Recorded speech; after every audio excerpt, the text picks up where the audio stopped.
Baik, selamat pagi, selamat hari Sabat, selamat sore yang ada di Amerika. Kita akan melanjutkan ya Bible study kita, Everlasting Covenant, Israel sebagai misioneri Allah. Dan lalu kita sudah sampai di uh, persatuan dengan bangsa-bangsa, berarti perpisahan dari Tuhan. Dan sekarang kita masuk ke judul kecil yang baru, yaitu menolak Tuhan dengan memilih seorang raja. Jadi kita tahu bersama adalah pemerintahan Israel itu dijalankan dalam nama dan wewenang Allah, ya, dengan dikenal dengan pemerintahan teokrasi. Jadi dari pada awalnya Musa dan tua-tua penghulu hakim-hakim menjalankan undang-undang yang Tuhan berikan bagi mereka.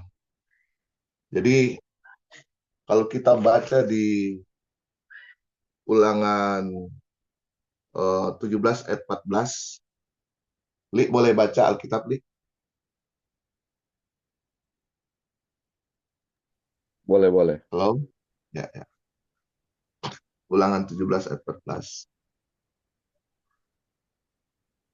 Ulangan 17 ayat 14. 17 ayat 14.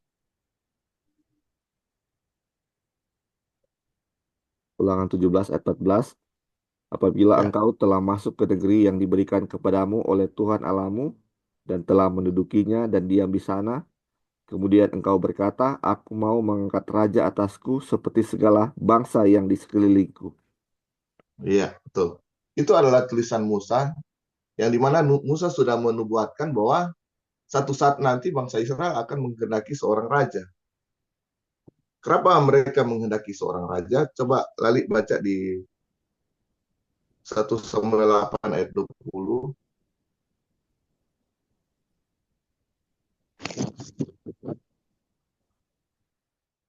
1 Samuel 8 ayat 20.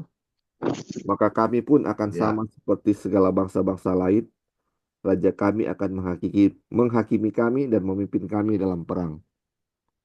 iya. Coba di ayat 12 tadi, ayat 12. 1 Samuel 12 ayat 12. 12 ayat 12. Hmm. Tetapi ketika kamu melihat bahwa Nahas, Raja Bani Amun mendatangi kamu, maka kamu berkata kepadaku, tidak seorang raja harus memerintah kami, padahal Tuhan Allahmu adalah rajamu. Iya. Jadi mereka melihat meniru bangsa lain, dan waktu mereka melihat pemerintahan bangsa-bangsa lain, mereka ingin sama seperti mereka. Pada waktu itu bangsa Israel hidup dalam kemakmuran. Di Ulangan 4 ayat 6 dikatakan orang-orang kafir bilang bangsa besar yang bagaimana lagi yang sama seperti bangsa Israel ini. Sangat makmur, eh, pemerintahnya adil dan teratur.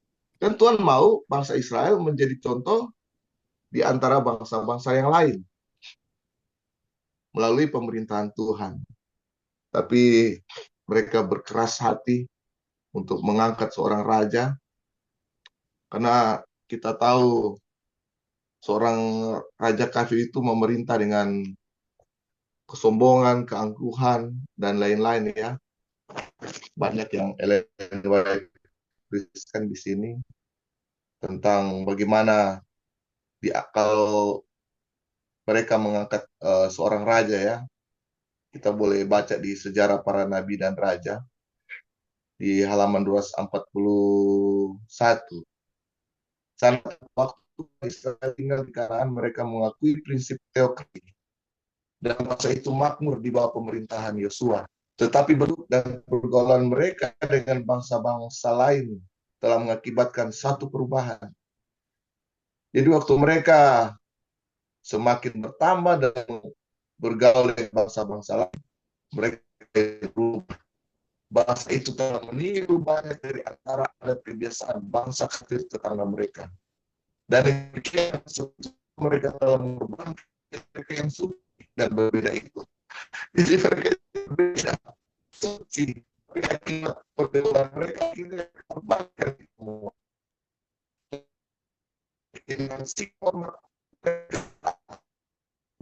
tidak lagi bangga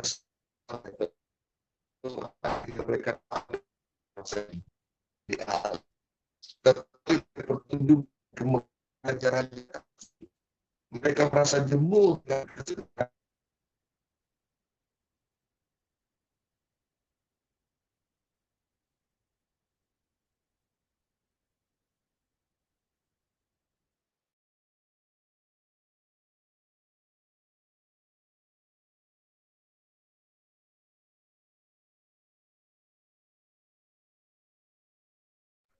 Halo? Orang putus kayaknya yang satu. Oh, oke, oke. Kita pikir kita yang putus. Oke, oke.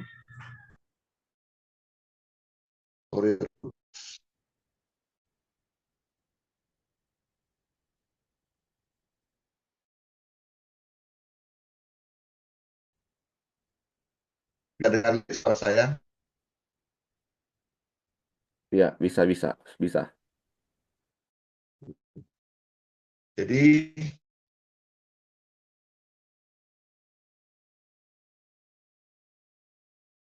mereka lebih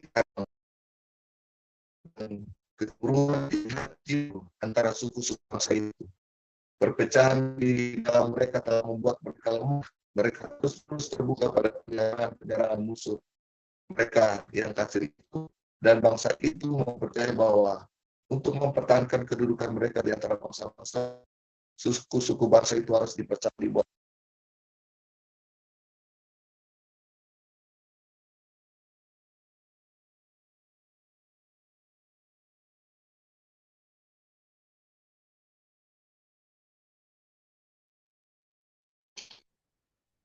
Sorry. Oke, kita lanjut saja ya. Menolak Tuhan dengan memilih seorang raja. Prinsip yang sama juga berlaku ketika bangsa Israel menginginkan seorang raja. Bacalah kisahnya dalam 1 Samuel 8. Bangsa itu berkata pada Samuel, berikanlah kepada kami seorang raja untuk memerintah kami, seperti bangsa-bangsa lain.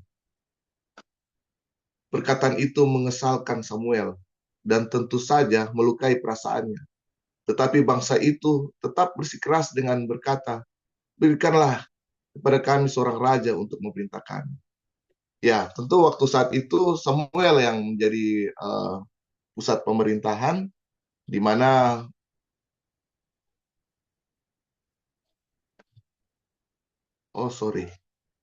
kita sudah di 405 ya.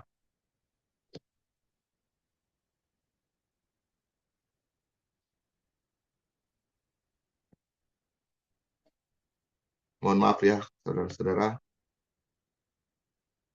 Itu terlalu jauh. Kita sudah di 405.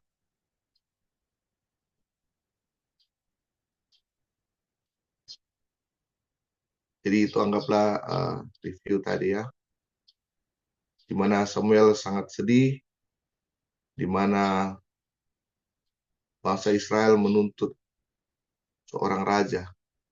Dan saudara-saudara perlu ketahui, bangsa Israel juga mulai marah pada anak-anak Samuel, karena mereka sudah berlaku tidak adil dalam pemerintahannya waktu itu.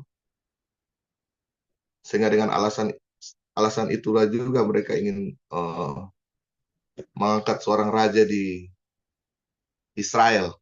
Tapi itu tidak diketahui oleh Samuel. Dan itu juga satu kesalahan Samuel dalam pendidikan anak-anaknya, terlalu memanjakan anak-anaknya.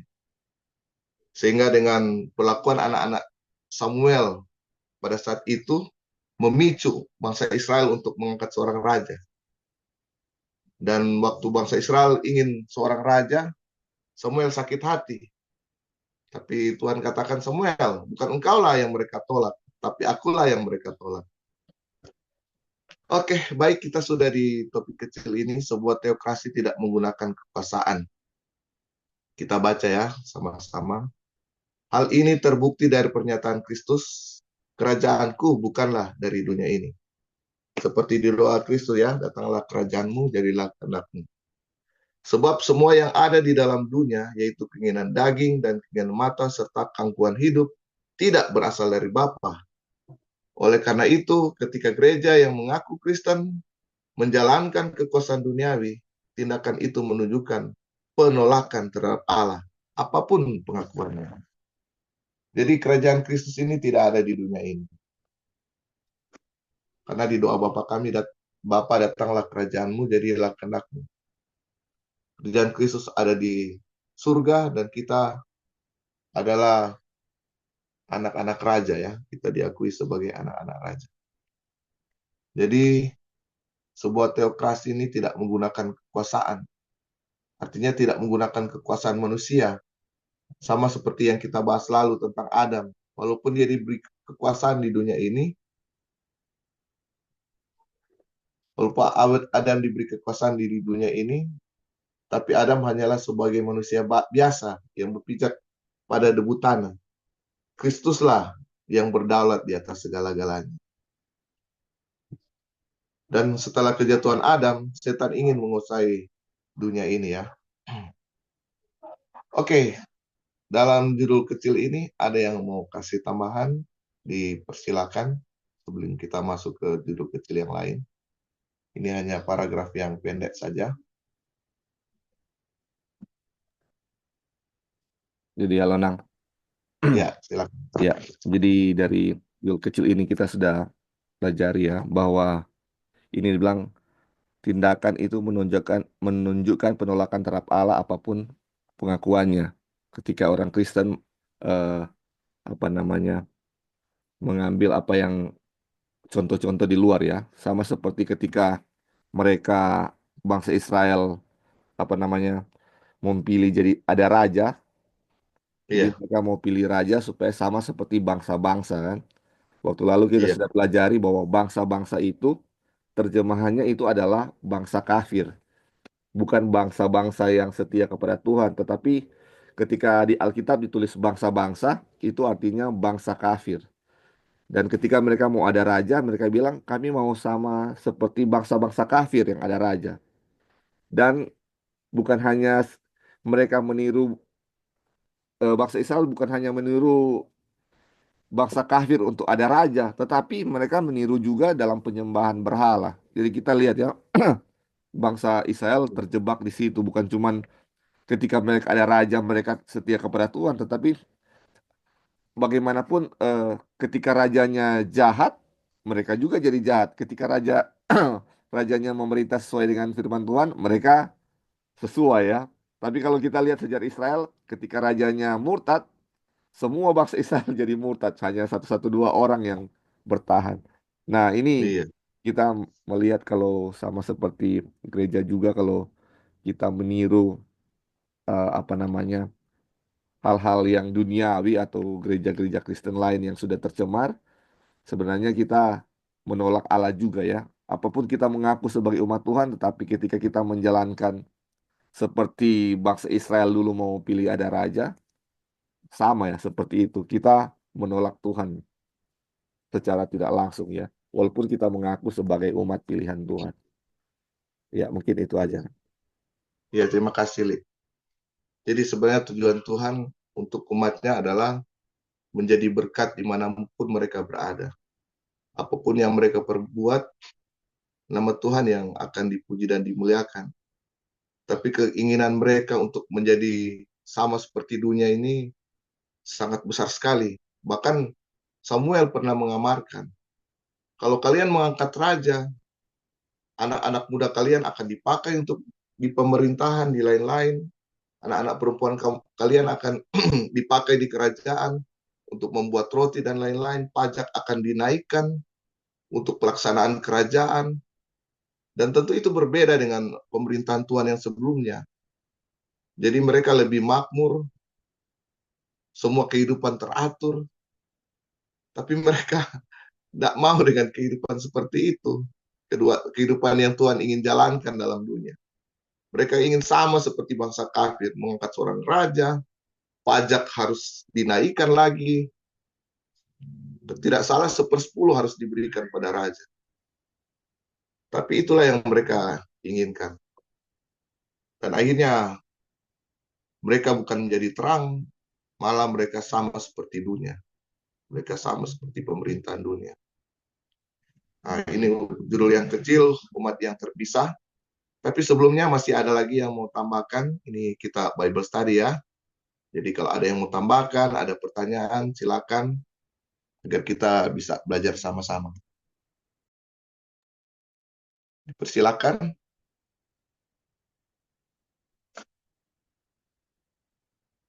Oke. Pasti tidak ada, kita masuk ke judul kecil, umat yang terpisah. Melalui nabi yang membuka mulutnya untuk mengutuk, tetapi justru mengucapkan berkat.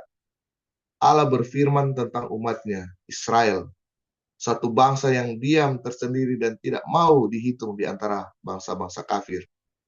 Umat Allah ada di dalam dunia, bukan bagian dari dunia, dengan tujuan untuk menunjukkan kemuliaan Dia yang telah memanggil mereka keluar dari kegelapan. Jadi walaupun kita dalam dunia, kita bukan bagian dari dunia. Tuhan mau kita berbeda. Tapi waktu bangsa Israel memilih seorang raja, mereka memilih untuk sama seperti dunia. Bukan berbeda dan terpisah dari dunia. Akhirnya mereka pun banyak yang murtad ya. Umat Allah ada di dalam dunia, bukan bagian dari dunia. Dengan tujuan untuk menunjukkan kemuliaan Dia yang telah memanggil mereka keluar dari kegelapan. Tapi hal ini hanya dapat mereka lakukan ketika mereka mengakui bahwa Allah adalah yang tertinggi. Gereja adalah kerajaan di mana Allah memerintah sendiri. Dan satu-satunya hukum adalah hukum kasih Allah. Hanya suara Allah yang didengar dan diikuti. Dan hanya suara Allah yang berbicara melaluinya atau melalui gerejanya. Jadi kita menjadi umat yang terpisah, umat yang unik, seperti di Petrus ya. Kalau kita menjadikan Allah sebagai pusat pemerintahan kita, Allah yang berdaulat dalam gerejanya. Sampai di sini ada mau kasih tambahan, dipersilakan. Atau ada pertanyaan boleh juga.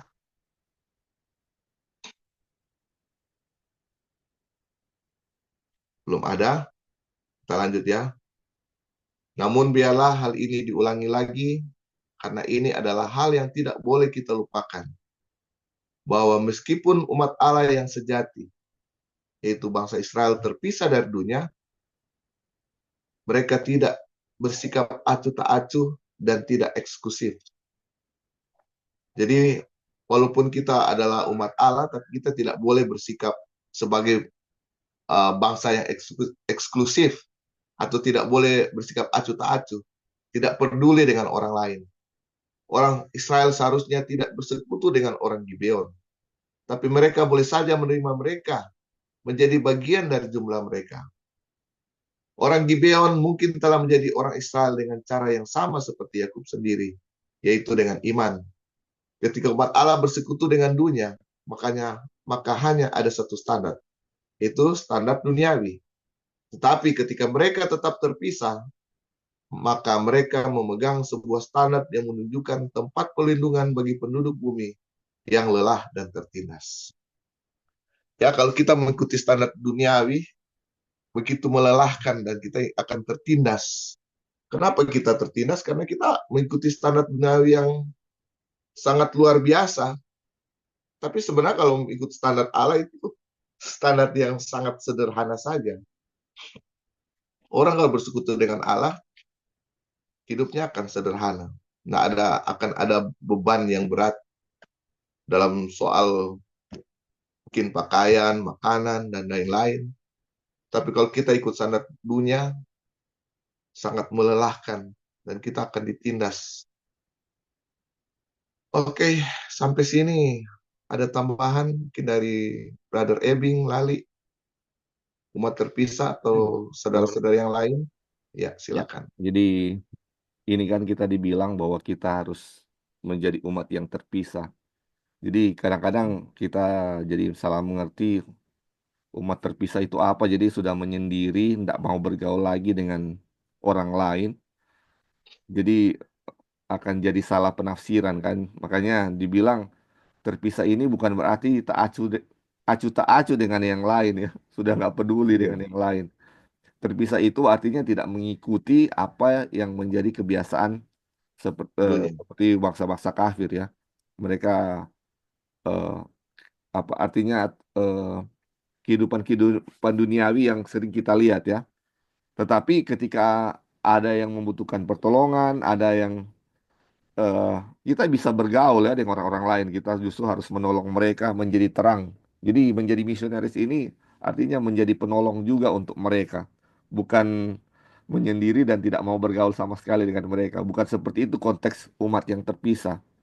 Jadi sama seperti bangsa Israel, mereka itu terpisah kayak ini bilang terpisah itu karena kenapa dikatakan terpisah dengan bangsa kafir? Karena dibilang karena kehadiran Allah ya. Jadi satu-satunya yang membuat mereka berbeda atau terpisah dengan bangsa kafir adalah karena kehadiran Allah dan itu dia bilang satu-satunya yang membuat mereka terpisah itu hanya kehadiran Tuhan. Jadi itu yang menjadi pembeda.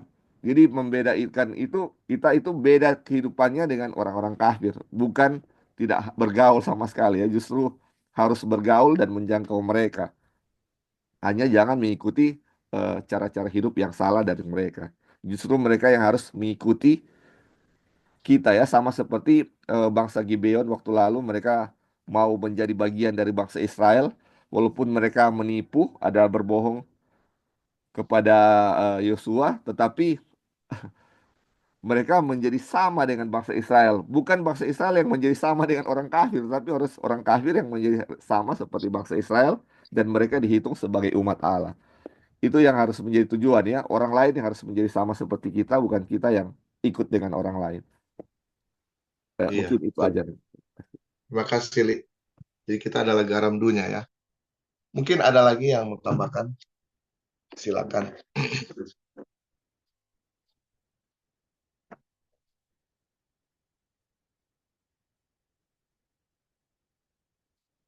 Oke, tadi sudah jelas ya yang apa Lali sampaikan ya, tentang umat yang terpisah. Jadi kita bukan menjadi bangsa yang eksklusif, tapi terpisah artinya tidak meniru kebiasaan orang-orang kafir. Kalau umat Allah bersekutu dengan dunia, maka hanya ada satu standar, yaitu standar duniawi. Baik, kalau tidak ada tambahan atau ada Ya, lagi, silakan. Ya, silakan. ya baik. Eh, Sebenarnya keterpisahan ini adalah satu keterpisahan dalam hal pertama hadirat Tuhan ya. Seperti yang sudah disinggung oleh Brother Lauri tadi. Baru yang kedua adalah nilai hidup. Nilai hidup yang merupakan nilainya Tuhan. Jadi hadirat Tuhan itu ada di dalam nilainya Tuhan. Tidak mungkin kita mengatakan, oh saya memiliki hadirat Tuhan, sementara saya eh, apa ya eh, tidak memiliki nilainya Tuhan. Seperti bangsa Israel ya, Tuhan itu ada di tengah-tengah mereka, tapi ketika mereka memilih untuk memilih raja, mereka menolaknya gitu. Ya. Jadi bagaimana kehadiran Tuhan di tengah-tengah bangsa Israel itu dijelaskan lewat nilai-nilai yang ada di dalam bangsa Israel itu sendiri yang diberikan oleh Tuhan ya. Dan bangsa Israel itu sebenarnya dirindukan Tuhan itu menjadi pola yang terbaik dalam segala hal ya, dalam segala hal secara fisik, mental, spiritual diharapkan bangsa Israel itu menjadi yang terbaik. Jadi kenapa bangsa Israel harus berbeda? Karena mereka mewakili Tuhan dan Tuhan punya nilai yang terbaik dalam soal apapun ya, dalam soal apapun. Dan salah satu ya yang Tuhan buktikan, tapi tetap tidak maksimal juga. Itu waktu di zaman Sulaiman ya, ketika Tuhan membuktikan bagaimana Dia memiliki nilai terbaik di antara bangsa-bangsa yang lain. Seluruh dunia memang melihat, waduh, ini luar biasa. Inilah bangsa yang memiliki Tuhan gitu. Dan kenapa demikian? Ya karena mereka berbeda gitu. Nah, teman-teman, bagaimana kita bisa menjadi saksi bagi Tuhan ya? Itu hanya bisa terjadi ketika kita betul-betul punya nilai yang berbeda dengan dunia. Kita nggak mungkin menjadi saksi ya bagi orang lain misalnya dalam soal kesehatan ya. Sementara saya sakit-sakitan. Wah, nggak mungkin. Itu nggak mungkin, teman-teman. Saya baru bergumul dengan angin dan dingin saja, udah flu, demam, dan lain-lain ya. Sembari saya mengatakan, oh, hidup sehat itu harus seperti ini, harus seperti ini. Waduh, orang lain yang melihatnya gimana gitu. Kalau orang lain mengikuti saya, pasti nggak beda-beda juga dengan saya gitu. Sakit-sakitan nanti. Jadi, kenapa saya harus hidup sehat ya? Atau bagaimana supaya saya memiliki kesaksian yang sangat baik untuk kesehatan? Ya, saya harus hidup sehat. Dan umat Tuhan sebenarnya memiliki nilai yang paling tinggi dan terbaik, saya bisa katakan ya, di dunia ini. Kalau teman-teman pernah mendengar istilah Blue Zone atau baca buku dengan judul Blue Zone atau zona biru, di situ buku yang berisi komunitas orang-orang berumur panjang ya, orang-orang yang paling sehat dan berumur panjang di dunia. Dan saya bisa bilang orang Advent dari kumpulan-kumpulan itu, orang Advent masuk salah satu dari antara kumpulan-kumpulan itu. Tapi Advent yang di Loma Linda, yang pekerjaannya adalah petani ya, dosen dan petani. Mereka dosen plus petani. Nah, jika dibandingkan dalam nilai kesehatan, saya bisa bilang Advent tanpa tanding. Dibandingkan misalnya dari Okinawa, dari Funza, atau Costa Rica, ini peradaban-peradaban yang berumur panjang. Itu Advent tanpa tanding, saya bisa katakan. Tetapi yang luar biasa adalah Advent itu nomor 2 paling bawah. Bukan yang terbaik di dunia gitu. Nah, itu udah cerita lain ya. Tapi teman-teman, ini cuma salah satu contoh bagaimana kita ya terpisah ya supaya kita bisa menjadi saksi bagi dunia. Kita nggak mungkin menjadi saksi bagi dunia sementara kita bagian dari mereka gitu. Ya sangat susah. Jadi perpisahan ini adalah perpisahan dalam nilai, dalam nilai. Ketika nilai kita sudah sama, ya kita sangat sulit untuk meyakinkan dunia bahwa inilah yang terbaik gitu, atau inilah yang direncanakan Tuhan yang baik untuk manusia. Oke, mungkin itu saja dulu. Terima kasih. Oh iya, terima kasih.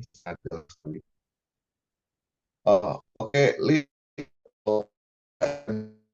host kembali, supaya bisa share screen. Onang, boleh host ulang ke Onang?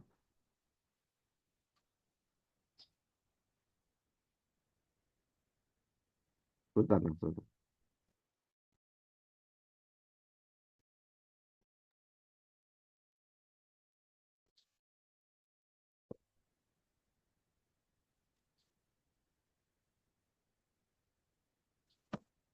Joy, boleh saya host ulang Pak Onang? Halo?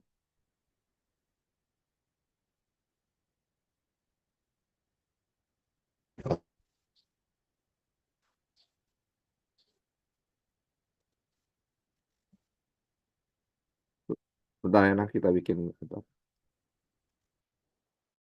Oh iya.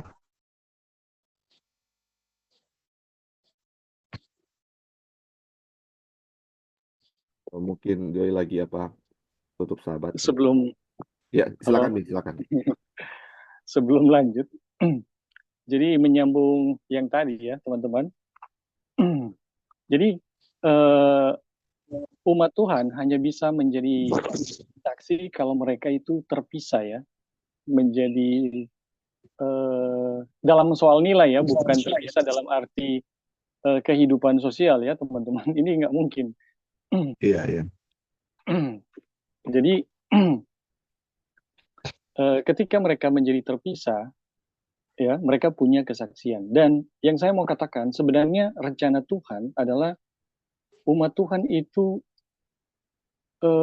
bisa dibilang ya yang terbaik dalam segala hal dalam soal nilai hidup. Misalnya ya teman-teman, tadi kesehatan. Itu saya bilang umat Tuhan yang terbaik gitu.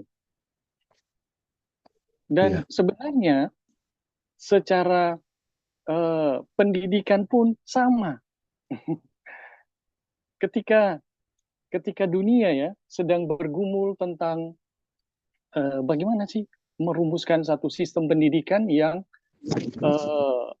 kapasitas otak itu ternyata tak berhingga gitu, ya. Ini dunia lagi bergumul teman-teman, merumuskan satu sistem pendidikan. Tapi di gereja kita, Advent, atau di dalam Alkitab, telah diberikan nilai-nilainya gitu. Bagaimana sistem pendidikan yang terbaik itu seperti apa gitu. Nah, begitu juga ya teman-teman dengan kesehatan, ya, dengan kerohanian, dengan sosial. Seharusnya di dalam segala bidang, orang Advent itu yang terbaik gitu. Bahkan dari segi ekonomi, kalau kita belajar apa ya hari Sabat dengan benar, waduh itu luar biasa. Jadi teman-teman apa ya orang Advent atau umat Tuhan ya seharusnya menjadi umat yang betul-betul berbeda karena mereka mewakili Tuhan dalam soal apa ya nilai-nilai hidup yang terbaik ya. Jadi mau cari apapun sebenarnya seharusnya carinya ke umat Tuhan gitu. Ya. Misalnya mau cari pertanian organik ya, ya seharusnya bukan cari di Jepang atau di Thailand gitu. Tapi seharusnya, oh pasti orang Advent. Cari komunitas Advent. Mau cari tentang kesehatan, seharusnya nggak perlu cari di lain-lain. Pasti orang carinya Advent gitu. Dan seterusnya, dan seterusnya. Dan seharusnya demikian teman-teman. Nah yang menjadi tantangan sekarang adalah orang Advent belum sesuai dengan nilai yang Tuhan telah berikan gitu. Padahal nilai yang Tuhan berikan itu the best. Terbaik dari segala yang terbaik ya. Bahkan yang kita sebut tadi ya mengenai kesehatan. Nggak ada tandingannya teman-teman di Blue Zone itu, buku Blue Zone. Cuma yang menjadi persoalan adalah kenapa Okinawa lebih tinggi usianya gitu daripada orang Advent. Kenapa Hunza masih lebih powerful daripada orang Advent gitu. Nah ini menjadi kajian tersendiri ya. Oke, mungkin sampai di situ aja dulu. Terima kasih. Oke, terima kasih, Bing. Seharusnya kita harus menjadi umat yang berbeda ya. Menjadi pola, contoh. Seperti di Ulangan 4 ayat 6 kan, Tuhan inginkan bangsa Israel itu menjadi bangsa yang besar. Bukan sebagai bangsa Israel, tapi bangsa yang besar yang dikenal seluruh dunia. Tapi mereka gagal saat mereka memilih seorang raja. Oke, kita lanjut ya. Terima kasih, Bing, tambahannya. Tidak ada model duniawi. Tidak ada satupun di antara kerajaan-kerajaan duniawi atau perserikatan dalam bentuk apapun yang dapat menjadi model bagi teokrasi yang benar, gereja dan kerajaan Allah. Juga tidak ada satupun dari tindakan-tindakan organisasi manusia yang dapat dijadikan contoh. Kerajaan Allah adalah unik dalam segala hal, tidak bergantung pada hal-hal yang menjadi sandaran pemerintah manusia untuk memelihara kesatuan, namun begitu mengagumkan dalam hal keteraturan, keharmonisan, dan kuasa, sehingga mengherankan semua orang. Luar biasa ya. Jadi kita ini unik kalau kita mengikuti pemerintahan yang dari Tuhan. Jadi tidak ada satu pemerintahan di dunia yang bisa menyamai pemerintahan yang Tuhan telah bentuk. Dan ini akan menjadi kekaguman. Kita tahu di masa Salomo juga, Waktu dalam pemerintahan Salomo, dia juga dikenal oleh bangsa-bangsa lain karena kebijaksanaannya. Yang dia minta dari Tuhan. Kebijaksanaan Salomo luar biasa. Sehingga orang semua heran dengan pemerintahnya dan semua ingin datang melihat pemerintahan Salomo itu seperti apa. Modelnya seperti apa. Dan Salomo pun mulai memamerkan semua dia punya kekayaan, kebijaksanaan. Tapi itu tidak bertahan lama, saudara-saudara. Salomo pun jatuh dalam penyembahan berhala dan akhirnya hancur. Hancur semuanya. Jadi apapun kalau di tangan manusia itu tidak akan bertahan lama. Hanya kerajaan Allah pemerintahan Allah yang kekal dan bertahan selama-lamanya. Oke, ini ya judul kecilnya, tidak ada model duniawi. Ada yang bisa mau tambahkan dalam materi ini? Dipersilakan. Saya lihat partisipan banyak ya pagi ini. Kalau ada yang ingin mau tambahkan, tidak apa-apa, silakan. Ya, Kalau mungkin mendahului ya, yang lain. ya, silakan. Untuk poin ini, saya sepertinya tidak terlalu setuju dengan Wagoner. Mungkin dia nggak melihat. Kalau dalam segi pemerintahan, saya setuju. Ya. Tapi kalau sama sekali tidak ada model di dunia ini, saya tidak setuju. Kalau pemerintahan, ya. Memang ya kita udah tahu ya jenis-jenis pemerintahan di dunia ini, dan memang tidak ada satupun yang bisa mewakili model kerajaan surga. Tapi sebenarnya di dunia ini ada model, teman-teman, yang bisa menjelaskan tentang bagaimana sistem kerajaan surga itu. Dan model itu sebenarnya adalah keluarga. Keluarga adalah, menurut saya, adalah satu-satunya model yang bisa menjelaskan tentang bagaimana sih kerajaan surga itu. Dan kenapa ini kalau kita ada ribut-ribut ya soal debat di Godhead tentang anak, bapa, dan lain-lain. Sebenarnya kenapa Tuhan memilih mengambil ya predikat bapa, misalnya bapa sebagai bapa, Kristus sebagai anak. Sebenarnya ini teman-teman hanyalah mau menjelaskan tentang kerajaan surga itu seperti apa gitu. Kalau Tuhan sama sekali tidak mengambil posisi bapa untuk menjelaskan dirinya dan anak untuk menjelaskan dirinya, kita mungkin referensinya adalah raja-raja kafir. Ya. Kita mungkin referensinya itu raja-raja kafir di dunia ini. Bagaimana pemerintahan dunia ini? Oh, kita langsung asosiasinya, oh pasti sama dengan Zeus misalnya ya, sama dengan Firaun misalnya, atau sama dengan Nebukadnezar misalnya. Kita langsung asosiasinya ke situ, teman-teman. Tapi ketika Tuhan mengambil predikat sebagai Bapa dan kemudian Yesus sebagai anak, wah ini sama sekali perspektif yang sama sekali berbeda. Nggak sama, teman-teman. Ya, antara hubungan Bapa dengan anak, orang tua dengan anak, itu beda sekali antara raja dengan bawahan.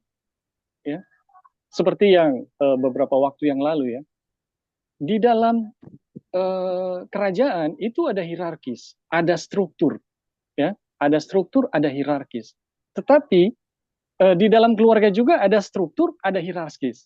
Tetapi sifat dari struktur dan hierarkis dari sebuah kerajaan itu memisahkan, teman-teman. Itu memisahkan. Jadi yang namanya raja pasti dia di atas gitu. Dia jauh dengan yang namanya rakyat. Dan itu memisahkan. Tetapi yang anehnya di dalam rumah tangga, sekalipun ada struktur bapa dan anak, itu struktur tidak memisahkan, teman-teman. Struktur yang ada antara bapa dan anak itu bukan struktur pemisah, tapi justru menjelaskan satu kesatuan. Suami dan istri, itu struktur, teman-teman. Itu hierarki. Tetapi itu sama sekali tidak memisahkan. Yang berbeda dengan, kalau kita lihat ya, raja, ada menterinya, ada rakyatnya, dan seterusnya, dan seterusnya. Semua struktur dan hierarki yang ada di dalam kerajaan itu memisahkan. Tetapi struktur dan hierarki yang ada di dalam keluarga, menurut saya ini yang paling bisa menjelaskan tentang kerajaan surga. Makanya Ellen White menulis rumah tangga, bukan rumah tangga, keluarga dalam arti yang sesungguhnya itu adalah tipologi surga yang paling manis. Jadi sebenarnya teman-teman, bagaimana untuk memahami tentang kerajaan surga itu nggak susah gitu. Kalau kita melihat bahwa Tuhan telah mengurniakannya itu dalam sebuah institusi yang namanya keluarga. Ya. Keluarga inilah yang paling bisa menjelaskan tentang pemerintahan surga. Dan ya kita maklumi ya teman-teman, kalau institusi keluarga ini adalah institusi yang paling dihancurkan oleh setan. Kenapa? Karena cuma institusi rumah tangga lah yang paling jelas menjelaskan tentang siapa Tuhan. Bahkan dibandingkan dengan hari Sabat, itu nggak ada bandingannya, teman-teman. Masih rumah tangga lebih terang dan lebih jelas menjelaskan tentang siapa Tuhan dibandingkan hari Sabat. Oke, mungkin itu aja dulu. Terima kasih. Ya, terima kasih banyak tambahannya. Jadi yang dimaksudkan adalah tidak ada model duniawi. Jadi kita tahu bersama bahwa keluarga dan sahabat adalah satu lembaga yang Tuhan sahkan di Taman Eden ya. Satu lembaga yang khusus, yang dikuduskan. Dan Allah telah berkati ya kedua lembaga ini. Jadi maksudnya di sini adalah tidak ada model duniawi yang menyamai pemerintahan Allah. Yang maksudnya tidak model duniawi ini artinya yang manusia buat. Tidak ada, karena kalau tidak salah ya, kerajaan-kerajaan itu adalah yang diinginkan manusia sendiri kan. Jadi di awal pemerintahan kan Tuhan juga tidak menghendaki bangsa Israel ada satu raja. Tapi mereka yang ingin mengangkat raja. Jadi Wagoner tekankan sini dalam bentuk kerajaan duniawi maupun perserikatan ataupun dalam organisasi gitu dibilang. Tidak ada satupun dari tindakan organisasi manusia yang dapat dijadikan contoh. Bahkan organisasi manusia terbaik pun tidak bisa jadi contoh. Jadi itu. Jadi semua yang Tuhan telah berikan bagi manusia itu adalah satu hal yang sangat baik dan terbaik manusia. Karena dia adalah pencipta. Tapi manusia ingin berbuat sesuai dengan hati mereka. Dan apa yang diperbuat manusia tentu tidak ada yang salah. Dengan Tuhan. Oke, ada lagi yang mau tambahkan? Silakan sebelum kita masuk dulu ke cerita yang lain. Ya, halo. Ya, silakan. Ya, jadi kita ingin pertama ya yang dibagikan oleh saudara Ebing yang awal itu, bahwa umat Advent itu harusnya jadi model terbaik ya kepada dunia. Jadi sebenarnya itu sudah dijelaskan di bagaimana supaya kita bisa menjadi model terbaik. Sebenarnya kitalah memang yang betul-betul harus memberikan kesaksian kemuliaan Tuhan itu seperti apa. Dan itu sudah dijelaskan di awal di awal pelajaran kita ini, bahwa bangsa Israel dan kita ya umat Tuhan itu yang adalah umat pilihan Tuhan yang di akhir itu telah dipercayakan firman Tuhan, dan itu adalah keuntungan terbesar. Jadi harusnya kalau kita menyadari ini keuntungan terbesar, harusnya itu yang kita kejar ya. Karena Tuhan Yesus mengatakan, carilah dahulu kerajaan Allah dan kebenarannya, dan semua akan ditambahkan. Jadi kalau umat Tuhan menyadari ini, mereka ini, fokusnya mereka kepada ini, pasti itu model terbaik yang akan mereka saksikan kepada dunia itu akan jadi. Tapi kan umat Tuhan mau memisahkan, maksudnya mereka mau lebih memilih untuk sama dengan bangsa kafir, itu yang sangat disayangkan ya. Jadi dari pelajaran ini kita ya yang mempelajari harusnya kita saja kalau yang lain enggak, dan maksudnya mendengar, maksudnya kita lah yang mendengarkan ini, kita lah yang apa ya Ya, disadarkan untuk cari dahulu kerajaan Allah dan kebenarannya. Karena itulah yang keuntungan terbesar dan kita akan menjadi model terbaik bagi dunia. Kemudian iya. apa judul kecil ini yang apa tadi boleh itu ulang yang di atas yang dijelaskan oleh Ya. em, Oke. Saudara Tidak ada Ebing. Cuma modelnya. ada pemahaman lain juga ya dari yang saya sendiri mengerti bahwa boleh itu ulang di atas. Sudah cuma agak loading storm. Iya, sudah. Ini tidak ada model duniawi, boleh Iya. ke bawah. Oke, Mas Rik. Ya. Ini yang menarik sekali sih yang di sini yang ditulis ya. Boleh, nah ini. Jadi dari yang pengertian ya yang eh, saya mengerti di sini bahwa persatuan itu tidak akan pernah bisa jadi di luar kebenaran. Persatuan itu hanya bisa ada di dalam kebenaran, di dalam kerajaan Allah. Jadi dunia ya dengan semua kerajaan-kerajaan duniawi mereka, kelompok-kelompok mereka, perserikatan, organisasi-organisasi mereka, asosiasi mereka, itu tidak akan pernah bisa yang namanya terjadi persatuan. Itu tidak akan pernah bisa. Selalu ada kekacauan. Karena persatuan itu hanya bisa jadi di dalam kebenaran. Selalu kalau dunia ya, itu selalu akan jadi itu itu persaingan apa ya, mencari kekuasaan ya. Jadi kalau sudah ada itu atau kecemburuan, kalau sudah ada itu pasti perpecahan dan itu sudah faktanya bahwa di dunia tidak akan pernah jadi yang namanya persatuan. Dan persatuan itu hanya bisa jadi sekali lagi itu di dalam kebenaran, hanya di dalam kerajaan Allah.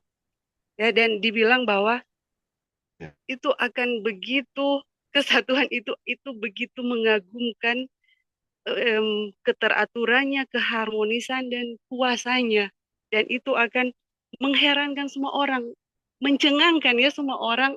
Waduh, seperti ini itu kerajaan Tuhan itu.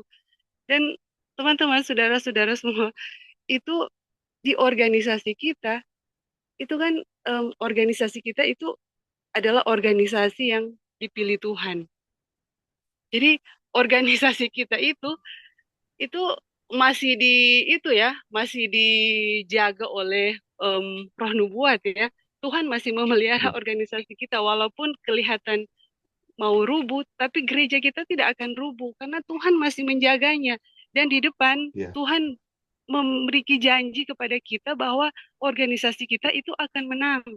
Jadi organisasi kita akan menang, itu akan ada satu umat yang akan menyampaikan satu persatuan yang penuh dengan keteraturan, keharmonisan, dan kuasa yang akan menunjukkan kepada dunia siapa Tuhan. Jadi di dalam organisasi kita ini, kita harus yakini ya, harus dengan iman kita percaya itu akan jadi walaupun secara kasat mata sampai menyebabkan banyak yang keluar dari organisasi kelihatannya aduh sangat menyedihkan. Tetapi memang janji Tuhan itu harus diterima dengan iman. Dengan iman kita berpegang pada iman itu bahwa organisasi kita akan ada umat yang akan menyatakan kepada dunia seperti ini. Dan waktu lalu ya kita sudah mempelajari bahwa Tuhan sekarang sedang mempersiapkan satu umat itu dan mengumpulkan umat itu. Jadi Tuhan yang sedang mengumpulkan umat itu. Jadi bukan kita yang melakukan pekerjaan itu, Tuhan yang berhak atas pekerjaan itu ya, memenuhi janji-janjinya. Jadi pekerjaan mengumpulkan satu umat terakhir yang betul-betul penuh di dalam kealahan, itu Tuhan yang kerjakan. Jadi kalau mereka yang keluar dari organisasi, mereka lupa ini. Ketika mereka keluar dari organisasi, sebenarnya mereka itu tidak berpegang pada iman ya, mereka tidak percaya kepada janji Tuhan. Dan kenyataannya kan setelah mereka keluar dari organisasi, itu mereka tidak ada persatuan di situ karena tidak ada kebenaran di situ. Ada juga Iya, perpecahan di situ, mereka bersama-sama juga ada saling iri hati, pertengkaran, karena memang iya. tidak bisa di dalam di luar kebenaran ya. Jadi ini yang harus kita pegang dengan iman ya, karena tidak kelihatan. Iman itu adalah Ibrani 11 ayat 1, tidak kelihatan ya. Dasar dari segala sesuatu yang kita harapkan dan bukti dari segala sesuatu yang tidak kita lihat, tapi kita percaya berpegang pada iman itu bahwa Tuhan akan memenuhi janjinya, mengumpulkan satu umat yang betul-betul akan penuh ya di dalam karakternya. Jadi apa ya? Jadi ini adalah satu pengharapan buat kita. Mudah-mudahan kita ya yang mempelajari lebih dalam lagi tentang Tuhan, kita itu ya menjadi satu umat yang dikumpulkan itu untuk Iya. menyatakan em, kepada dunia ya, kesatuan ini, persatuan ini, yaitu keteraturan, keharmonisan dan kuasa yang memang penuh di dalam kemuliaan Tuhan. Iya. Baik, itu aja, Amin. terima kasih. Iya. Terima kasih Sister Dev. Bagus sekali tambahannya. Ya, betul sekali ya. Jadi kita bersyukur bisa mengikuti pelajaran Bible Study ini sehingga iman kita bisa disatukan ya. Dan dengan belajar Bible Study kita ada rasa persatuan di mana Kristus lah yang menjadi pusat dari kita punya pelajaran ini. Kita lihat memang sekarang di mana-mana selalu ada perpecahan, ada iri hati. Tapi kalau kita memandang pada Yesus, tentu tidak akan ada hal-hal seperti itu. Kadang-kadang di luar sana mereka cuma memandang manusia, pemimpinnya. Ya, kalau melihat pemimpin, tentu akan ada banyak kehancuran yang akan terjadi. Tapi dalam belajar Bible Study ini, kita dipuskan untuk kembali melihat pada Tuhan. Sehingga kita bisa menjadi bangsa yang unik ya. Ada satu kesatuan, keharmonisan, ada keteraturan, dan punya kuasa sehingga mengherankan semua orang. Inilah Injil ya.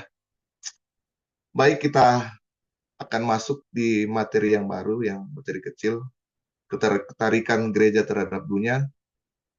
Mungkin ada lagi yang mau kasih tambahan atau pertanyaan, dipersilakan. Ya, halo brother.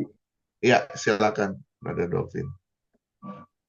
Ya, selamat pagi, selamat sahabat saudara-saudara. Pagi, sahabat.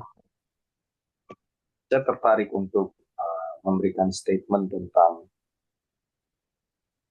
kalau kita bicara atau kita coba merenungkan dan berpikir tentang setiap kekurangan-kekurangan ya dari organisasi atau gereja atau bahkan pribadi lepas pribadi,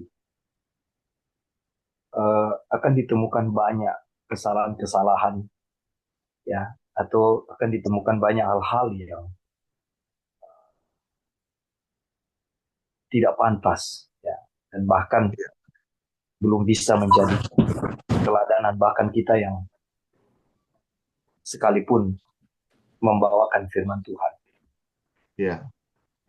Tapi saudara-saudara ingat, ada dua hal yang membedakan antara orang-orang yang disebut umat Allah dan bukan umat Allah.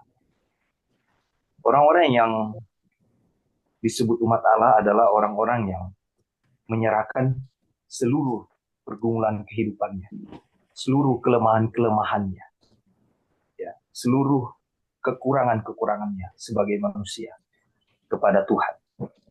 Dan ada proses yang terjadi. Jadi ada progres. Ya. Setiap hari berdoa, setiap hari minta kepada Tuhan, setiap hari datang dengan hati yang hancur, ya, contrite heart kepada Tuhan setiap hari dengan menyadari betapa kotornya saya, betapa tidak layaknya saya. Dan dalam hal itu banyak kutipan juga dan ayat firman Tuhan bilang kita ada di dalam proses, di dalam progres yang sampai kepada kesempurnaan tabiat Kristus. Kenapa? Karena kita memiliki Kristus yang menjadi keteladanan kita. Waktu Yesus datang ke dunia, dia membawa semua sikap yang menjadi teladan sebagaimana kita orang Kristen. Oleh sebab itu terjadi karena dosa-dosa. Dan yang bukan umat Allah adalah orang-orang yang tidak pernah mau menyerahkan, walaupun Roh Kudus sudah berbicara berkali-kali, namun tidak mau menyerahkan segala pergumulan kita. Artinya nakoda dalam kehidupan dia adalah dirinya sendiri, atau bahkan menyerahkan perjalanan itu kepada tuntunan iblis. Jadi dua hal ini yang membedakan. Sister Devi bilang tadi, istilahnya walaupun gereja sudah sepertinya mau roboh, ada banyak kekacauan terjadi di dalam. Seperti yang sekarang kita tahu, isu-isu yang sedang berkembang di Amerika, gereja kayaknya terpecah dua, ya, ada dualisme di dalam, pendapat ini, pendapat itu. Ketika pandangan kita terfokus kepada semua kekurangan-kekurangan dan kesalahan ini, ya, mungkin ada bisa mute, ada suara yang keluar tadi ya. Nah, ketika pandangan kita terfokus kepada setiap kesalahan-kesalahan dan kekurangan, ya, itu akan justru menuntun kita untuk tidak melihat diri kita sendiri. Tetapi alangkah baiknya dengan pertolongan Tuhan, ketika kita selalu, ini teguran buat saya secara pribadi juga, setiap ada firman, setiap ada kutipan, itu untuk diri saya. Nah, inilah yang disebut umat Tuhan dan bukan umat Tuhan. Ya, jadi kita mau menyerahkan, banyak kekurangan dicari. Kalau mau ke gereja, ya, oknum-oknum dalam gereja banyak, ya, kesalahan-kesalahan yang terjadi. Tapi apakah kita akan menjadi pahlawan atau mengambil posisi Tuhan untuk coba mau memperbaiki mereka? Ya. Rasul Paulus dengan nasihatnya, atau banyak kutipan juga firman Tuhan dengan nasihatnya, ketika ada saudara-saudara kita yang melakukan kesalahan, kita bisa tegur empat mata. Itu wajib, saling menasihati. Rasul Paulus bilang itu kita wajib. Tapi kita jangan berdiri menjadi sebagai seorang pahlawan untuk merubah seseorang. Itu sangat susah Tuhan, saudara-saudara. Itu posisi Tuhan. Jadi harus diingat bahwa kalau kita konteks melihat banyak kekurangan-kekurangan di dalam organisasi ataupun pribadi lepas pribadi, kita semua ini penuh kekurangan. Tapi ingatlah bahwa umat-umat Tuhan ada di dalam pemeliharaan Tuhan. Umat-umat Tuhan ada di dalam progres, ya, ada dalam pertumbuhan untuk menjadi lebih baik, menyempurnai karakter Kristus. Terima kasih. Terima kasih banyak Bin atas tambahannya. Ya, memang benar. Biarlah kita selalu memandang pada Yesus. By beholding we can change. Dengan memandang kita akan diubahkan.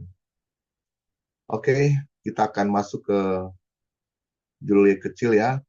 Ketertarikan gereja terhadap dunia. Namun, meskipun umat Allah yang sejati harus tinggal sendirian, tidak diperhitungkan di antara bangsa-bangsa, dan akibatnya tidak memiliki peran dalam pengarahan atau pengelolaan pemerintahan sipil, mereka sama sekali tidak tak acuh terhadap kesejahteraan umat manusia. Seperti kepala ilahi mereka, misi mereka adalah untuk melakukan kebaikan. Jadi walaupun kita tidak diperhitungkan ya dalam pemerintahan duniawi, tidak ada peran apapun, kita mempunyai satu misi ya, yaitu melakukan pekerjaan yang baik. Sebagaimana Adam adalah anak Allah, dalam Lukas 3:38, seluruh umat manusia, meskipun telah jatuh dalam dosa, adalah anak-anaknya, yaitu anak-anak yang hilang. Dan oleh karena itu, anak-anak Allah yang sejati akan menganggap semua orang sebagai saudara-saudara mereka, yang demi kebaikan dan keselamatannya, mereka harus mengerjakannya. Jadi kita mempunyai satu tugas yang mulia ya, saudara-saudara. Kita semua diangkat menjadi anak-anak Allah. Dan jika kita sebagai anak-anak Allah yang sejati, kita akan menganggap semua orang yang ada di sekeliling kita sebagai saudara-saudara mereka. Untuk apa? Untuk kebaikan dan keselamatan mereka. Itulah tugas yang harus kita kerjakan. Tugas mereka adalah menyatakan Allah kepada dunia sebagai Bapa yang baik hati dan penuh kasih.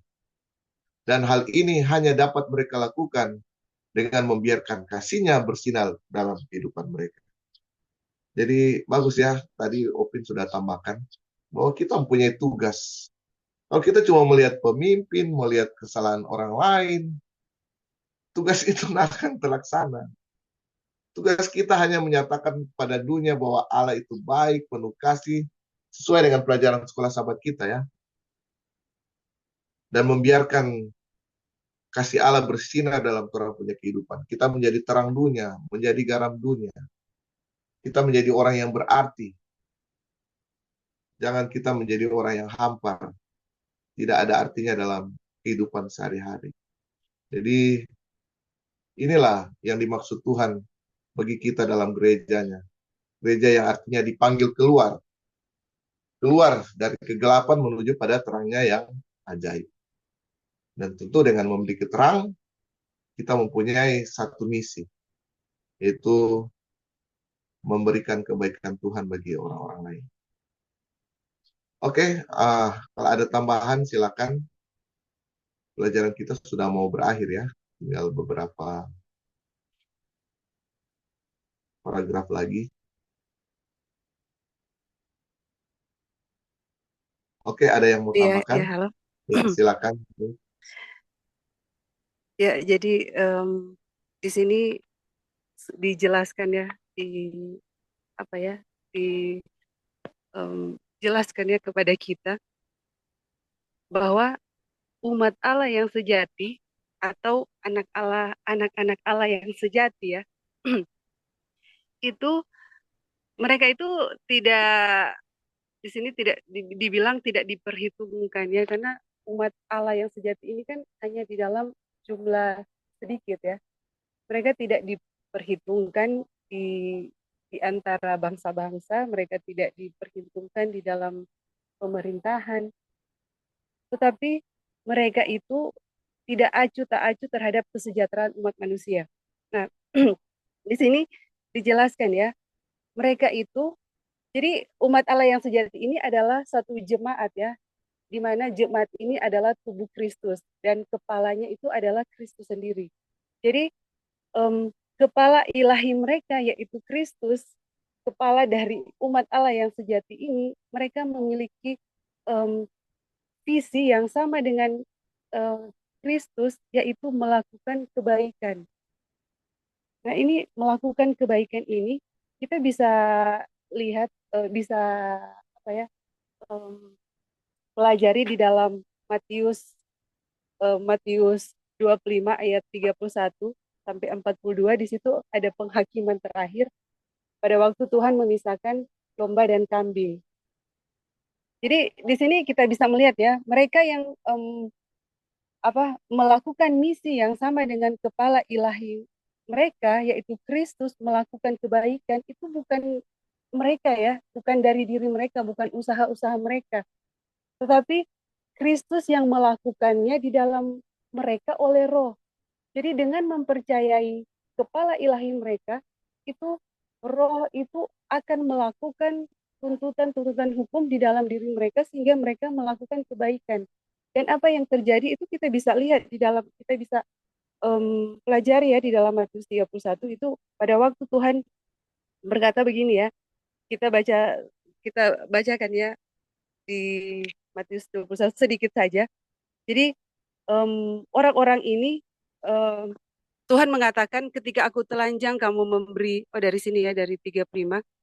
Sebab ketika aku lapar, kamu memberi aku makan. Ketika aku haus, kamu memberi aku minum. Ketika aku seorang asing, kamu memberi aku tumpangan. Ketika aku telanjang, kamu memberi aku pakaian. Ketika aku sakit, kamu melawat aku. Ketika aku di penjara, kamu mengunjungi aku. Maka orang-orang benar itu akan menjawab dia, katanya, Tuhan, bila manakah kami melihat engkau lapar dan kami memberi engkau makan, atau haus dan kami memberi engkau minum. Jadi karena Kristus yang melakukan di dalam diri mereka, mereka merasa itu bukan usaha-usaha mereka ya, sehingga mereka em, apa ya, itu yang mereka tanyakan ya di dalam ayat 37. Kemudian bila manakah kami, ayat 38, bila manakah kami melihat engkau sebagai orang asing dan kami memberi engkau tumpangan atau telanjang dan kami memberi engkau pakaian.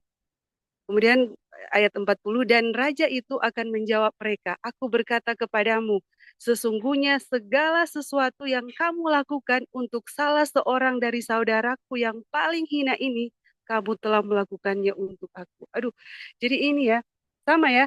Jadi misi dari umat Allah yang sejati adalah untuk melakukan kebaikan. Dan paragraf selanjutnya mengatakan bahwa eh, di, apa, umat manusia itu meskipun telah jatuh dalam dosa itu adalah anak-anaknya, yaitu anak-anak yang hilang. Jadi mereka yang masih tetap di dalam dosa ini itu ya dibilanglah umat Allah yang hilang, dibilanglah anak Allah yang hilang ya, tapi mereka yang menyadari ya kebenaran dan menjadi umat Allah yang sejati, anak-anak Allah itu jadi apa? Di sini dibilang anak-anak Allah yang sejati akan menganggap semua orang sebagai saudara-saudara mereka yang demi kebaikan dan keselamatannya mereka harus mengerjakannya. Jadi ini tanggung jawab kita ya. Kita yang mengaku umat Allah terakhir, kita harus mengerjakan keselamatan untuk anak-anak yang hilang. Jadi apa yang harus kita kerjakan keselamatan itu? Kita akan menyatakan Allah kepada dunia sebagai Bapa yang baik hati dan penuh kasih. Dan hal ini hanya dapat mereka lakukan dengan membiarkan kasihnya bersinar dalam hidup mereka. Itu iman ya. Jadi hanya dengan iman kita bisa melakukan semuanya. Jadi Kristus yang melakukan di dalam diri kita, bukan usaha-usaha kita untuk melakukannya. Karena kalau usaha kita untuk melakukannya, kita melakukan kebaikan kepada orang supaya kita mendapat pahala ya masuk surga, itu sebenarnya di hatinya, di hati enggak ada ya itu.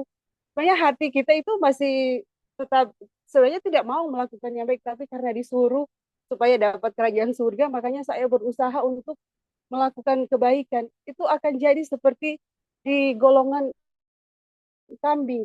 Itu yang kita boleh baca ya di dalam hati mereka bilang, oh Tuhan saya sudah begini, saya sudah, tapi Tuhan mengatakan aku tidak mengenal engkau. Jadi yang kita harus sadari bahwa kita hanya bisa melakukannya itu dengan iman ya, dengan membiarkan kasih, ini dibilang membiarkan kasihnya bersinar dalam hidup mereka. Jadi itu aja sih, Nang, terima kasih. Iya, terima kasih Dev, jelas sekali semuanya. Terima kasih banyak. Oke, ada lagi yang mau tambahkan?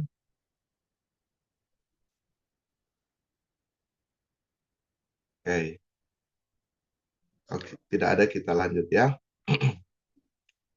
Kerajaan Kristus di bumi memiliki satu-satunya tugas untuk menunjukkan melalui keserupaan yang nyata dengan Kristus. Kesetiaan mereka padanya sebagai Tuhan yang adil atas segala sesuatu. Dan dengan demikian menunjukkan keagungannya untuk mendorong sebanyak mungkin orang untuk menerimanya sebagai Raja. Sehingga mereka dapat dipersiapkan untuk menerimanya ketika dia datang kembali ke tahta kemuliaannya. Jadi inilah tugas kita ya, menunjukkan keserupaan sama seperti Yesus. Waktu saya baca-baca tentang masa Israel ingin mengangkat seorang raja di para nabi dan raja ya, tentang bangsa Israel ingin mengangkat seorang raja, Samuel menunjukkan sikapnya sama seperti Yesus Kristus. Samuel ya, dia punya perilaku itu Ellen G. White katakan sama seperti Yesus. Sehingga Samuel juga meniru perkataan Yesus waktu mereka ingin menyalibkan Yesus. Dia bilang, katakan ampunilah kesalahan mereka karena mereka tidak tahu apa yang mereka perbuat. Jadi waktu bangsa Israel menuntut ada seorang raja, Samuel berkata seperti itu. Mereka tidak tahu apa yang mereka perbuat. Ampunilah kesalahan mereka, Tuhan. Jadi itulah keserupaan dengan Yesus ya, yang Tuhan mau. Jadi kalau kita mempunyai hubungan yang erat dengan Kristus, setiap hari kita akan menyerupai karakternya. Sehingga saat kita mempunyai karakter yang serupa dengan Yesus, kita mempersiapkan orang-orang lain juga untuk kedatangan Yesus yang kedua kali. Oke, sampai sini ada yang mau tambahkan? Silakan.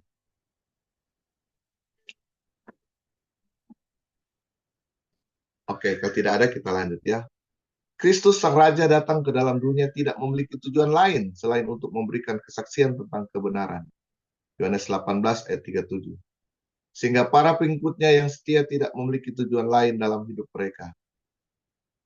Dan kuasa yang mereka gunakan untuk bersaksi adalah Roh Kudus yang tinggal dalam diri mereka dan diam di dalam diri mereka. Kisah Para Rasul 1 ayat 8. Dan bukan karena mereka bergabung dalam persaingan politik atau sosial. Oke, atau kita selesaikan ya chapter ini. Untuk sementara waktu, setelah kenaikan Kristus ke surga, gereja merasa puas dengan kuasa ini dan kemajuan yang luar biasa dibuat dalam pekerjaan pemberitaan Injil Kerajaan. Tetapi segera gereja mulai mengadopsi cara-cara duniawi dan para anggotanya mulai tertarik pada urusan-urusan negara dan bukan pada kerajaan Kristus. Dan kuasa itu pun hilang. Tetapi hendaklah diingat bahwa pada masa-masa kesetiaan gereja itu, kuasa yang sama yang diberikan pada Israel untuk tujuan yang sama ratusan tahun sebelumnya. Dan lebih jauh lagi, ingatlah bahwa orang-orang yang melalui kuasa Allah dimanifestasikan dalam kedua kasus itu adalah sama. Karena keselamatan datang adalah dari bangsa Yahudi. Oke. Mungkin sampai di sini ya pelajaran kita. Kalau ada yang mau kasih tambahan, karena saya juga ada persiapan untuk ke gereja. Oke, saya Ya, persilakan halo. teman-teman untuk kasih tambahan. Sebelum yang Oke. lain, aduh ini menarik Iya. sekali ya untuk kutipan ini karena apa? Di sini jelas sekali ya, ini diberitahukan kepada kita bahwa kuasa itu ada di dalam Roh Kudus. Jadi kalau kita mencari kuasa itu di dalam contoh ya pendidikan yang tinggi, itu bukan berarti tidak baik ya. Tapi kalau kita merasa ya, oh nanti saya memiliki pendidikan yang tinggi baru saya bisa berkuasa, orang bisa dengar, atau saya memiliki kekayaan, kedudukan. Aduh, itu adalah penipuan setan luar biasa. Itu saya bisa katakan seperti itu karena umat Tuhan yang harusnya Roh Kudus ini yang menjadi kuasa mereka, itu mereka lupa, mereka lebih mau mencari hal-hal yang seperti itu, dan itu tidak mungkin karena itu sangat menggiurkan ya, tapi sebenarnya itu tidak mungkin sama sekali. Jadi ini yang harus kita mengerti ya, umat Tuhan terakhir harus mengerti bahwa kuasa itu ada di dalam Roh Kudus ya. Di sini dibilang bahwa kuasa yang mereka gunakan untuk bersaksi adalah Roh Kudus yang tinggal di dalam diri mereka dan diam di dalam diri mereka. Jadi seharusnya itu yang kita rindu-rindukan, yang betul-betul kita pokoknya semua kekuatan kita, waktu kita digunakan untuk itu, bukan untuk tergiur dengan apa yang ditawarkan setan ya, dan kita pikir disitulah kuasanya. Aduh, itu sama sekali bukan itu. Jadi ini disadarkan kepada kita bahwa kuasa itu hanya ada di dalam Roh Kudus ya. Di sini Kristus Sang Raja datang ke dalam dunia tidak memiliki tujuan lain. Jadi ini di dalam ayat ini Yohanes 18 ayat 37, kalau kita baca seterusnya, di situ dibilang orang-orang benar itu akan mendengarkan suaranya. Oh, supaya lebih jelas kita bacakannya, enggak apa-apa. Ya, silakan. Jadi ya dibilang di situ itu bagus sekali karena tugas dari Kristus Sang Raja datang ke dalam dunia tidak memiliki tujuan lain selain untuk memberikan kesaksian tentang kebenaran. Jadi harusnya kita ya pengikut Kristus mempunyai tujuan yang sama dengan Kristus. Tidak ada tujuan yang lain selain memberikan kesaksian tentang kebenaran. Kemudian dalam Yohanes 18 ayat 37 ya, dibilang, maka kata Pilatus kepadanya, jadi engkau adalah raja? Jawab Yesus, engkau mengatakan bahwa aku adalah raja. Untuk itulah aku lahir dan untuk itulah aku datang ke dalam dunia ini, supaya aku memberi kesaksian tentang kebenaran. Setiap orang yang berasal dari kebenaran mendengarkan suaraku. Aduh, jadi ini ya, setiap orang yang berasal dari kebenaran ini mendengarkan suara Kristus. Jadi mendengarkan, kalau di ayat yang lain, domba-dombaku mengikuti aku dan mendengarkan suaraku. Jadi harusnya ini yang menjadi perhatian yang betul-betul ya dari umat Tuhan, supaya kita tidak tergiur dengan yang lain. Tugas kita satu-satunya di dunia ini adalah sama seperti Kristus. Tujuan kita di dunia ini sama seperti Kristus, yaitu memberikan kesaksian tentang kebenaran. Jadi kemudian di sini dibilang ya, kuasa yang ada pada waktu jemaat mula-mula, baik kuasa yang ada kepada orang Israel ratusan tahun sebelumnya itu sama ya, sama itu adalah karena keselamatan datang dari bangsa Yahudi. Siapa itu? Itu Kristus. Jadi sama ya, kuasa itu ada di dalam Kristus. Jadi ini yang harus kita sadari supaya kita tidak lagi melakukan tugas-tugas yang lain selain dari memberikan kesaksian tentang kebenaran. Jadi, aduh ini bagus sekali ya untuk kita menyadarkan betul-betul kita umat Tuhan yang terakhir harus seperti apa ya kita. Kita harus menyadari semua ini supaya kita menjadi satu umat yang terakhir yang akan dikumpulkan Tuhan untuk menyatakan kemuliaannya penuh kepada dunia. Baik, dan terima kasih. Iya, terima kasih deh atas tambahannya. Baik, kita akan menyelesaikan aja ya tinggal satu ini. Oke. Tuhan akan tetap menyatakan dirinya di antara manusia. Adapun Allah jalannya sempurna dan kita tahu bahwa segala sesuatu yang dilakukan Allah akan tetap ada dan untuk selamanya. Itu tidak dapat ditambah dan tidak dapat dikurangi. Allah berbuat demikian supaya manusia takut akan Dia. Pengkhotbah 3 ayat 14. Oleh karena itu, meskipun Israel pada zaman para hakim dan para nabi telah terbukti tidak setia kepada kepercayaan mereka, dan gereja yang sama sejak zaman para rasul sebagian besar tidak menyadari hak-hak istimewa dan kewajibannya, waktunya akan tiba ketika gereja Israel Allah akan keluar dari dunia ini dan terpisah, dan dengan demikian bebas dari semua ikatan duniawi dan hanya bergantung pada Kristus, akan bersinar terang bagaikan fajar, indah bagaikan bulan purnama, bercahaya bagaikan surya, dahsyat seperti bala tentara dengan panji-panjinya.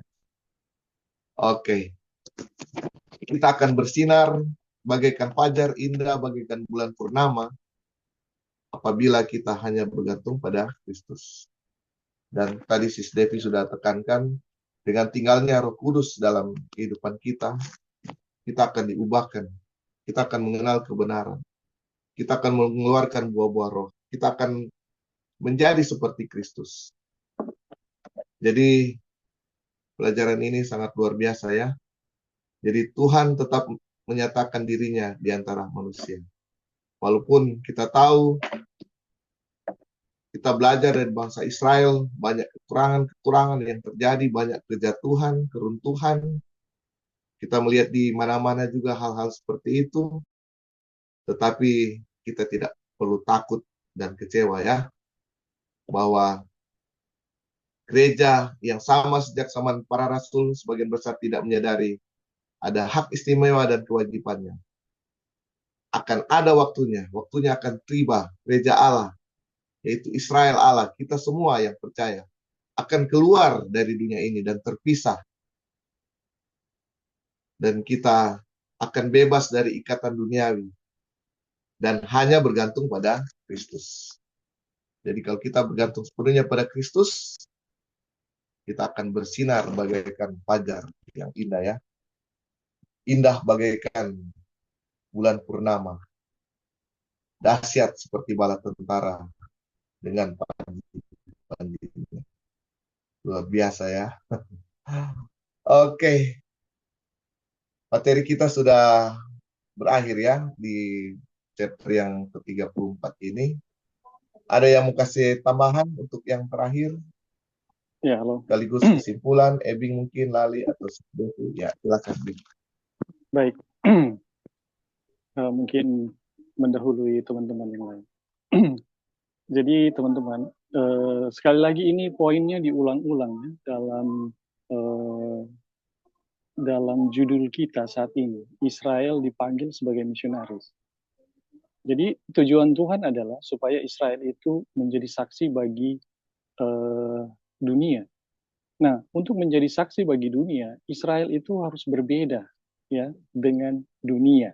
Itu prinsipnya, teman-teman. Dan untuk menjadi berbeda, yang pertama adalah hadirat Tuhan, dan yang kedua itu bisa dinilai dalam nilai-nilainya Tuhan. Bagaimana hadirat Tuhan itu ada gitu. Nah, ketika Israel mengadopsi nilai-nilai dunia, itu sama saja Israel menolak Tuhan. Dan itu sama saja Israel berhenti untuk menjadi saksi bagi Tuhan. Nah, teman-teman, kita mau debat bagaimanapun, ini adalah hukum yang Tuhan sudah tetapkan. Ini kita bukan berbicara menghakimi sama saudara-saudara ya. Tapi ini semua kita terikat dengan hukum ini. Kayak hukum gravitasi ya. Tidak ada seorang pun yang tidak terikat dengan hukum gravitasi. Jadi, teman-teman, ini berbicara tentang hakikat hidup yang mengikat setiap kita gitu, setiap orang. Dan siapapun dia, ini kita dibawa ke dalam hal ini gitu. Kenapa tidak ada lagi gereja sekarang atau jemaat yang menjadi saksi bagi Tuhan dengan satu kesaksian seperti dulu gitu? Ya sebenarnya jawabannya sederhana. Jawabannya adalah kita telah mengadopsi nilai-nilai dunia. Ketika kita terpisah ya dengan nilai-nilai dunia dan berada di dalam hadirat Tuhan, kita pasti otomatis jadi saksi. Mau sembunyi bagaimanapun tetap jadi saksi itu, seperti Yunus ya.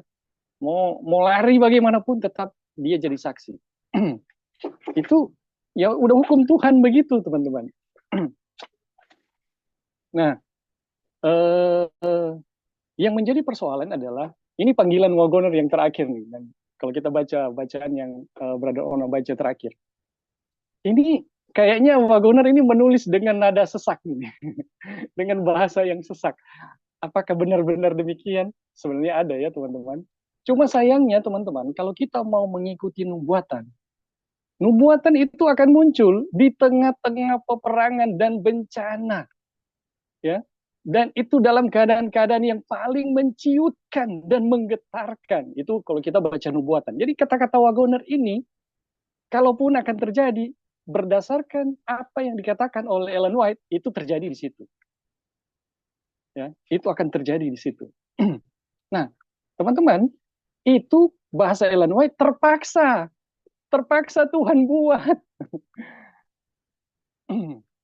Nah, yang menjadi pertanyaan sekarang adalah, apakah teman-teman tidak mau bersikap gitu dengan pelajaran-pelajaran yang ada di dalam bacaan ini supaya kemunculan umat itu tidak terjadi di tengah-tengah bencana gitu. Tapi sekarang, bagaimana kita memikirkan secara serius gitu? Bagaimana supaya umat yang terakhir itu bisa muncul? Atau kita mau mengikuti gerakan alam, biarkanlah Tuhan yang bekerja ya semuanya ya tanpa, biarkanlah. Itu menjadi renungan lah buat kita masing-masing, karena saya telah melihat dalam nubuatan itu akan muncul di tengah keadaan-keadaan yang menciutkan dan menggetarkan hati di tengah-tengah bencana dan peperangan ya. Tapi kalau kita mau bersikap dengan iman ya, merespon dengan iman, coba kita pikirkan dengan serius bagaimana supaya umat yang akhir itu kan kita diberi pekabaran, teman-teman. Kita diberi pekabaran, kita diberi terang, atau kita belum memahami gitu. Ya kita pelajari dengan sungguh-sungguh gitu. Kita majukan sedikit gitu, sedikit lebih cepat nubuatan munculnya umat Tuhan itu. Siapa tahu di kelompok kita atau grup kita, umat Tuhan itu bisa difasilitasi dengan lebih cepat lagi untuk muncul. Karena kita diberi terang ya, beda dengan mereka yang nggak punya terang ya. Amin. Amin. Jadi mungkin itu aja, Brother Onang. Terima kasih untuk kesempatan. Terima kasih, Bing. Luar biasa ya. Kita siap atau tidak siap, tetap waktunya akan tiba ya, Bing. Ketika gereja Allah, Israel Allah akan keluar dari dunia ini dan terpisah. Ada yang lain lagi? Brother Opin, Devi atau Lali?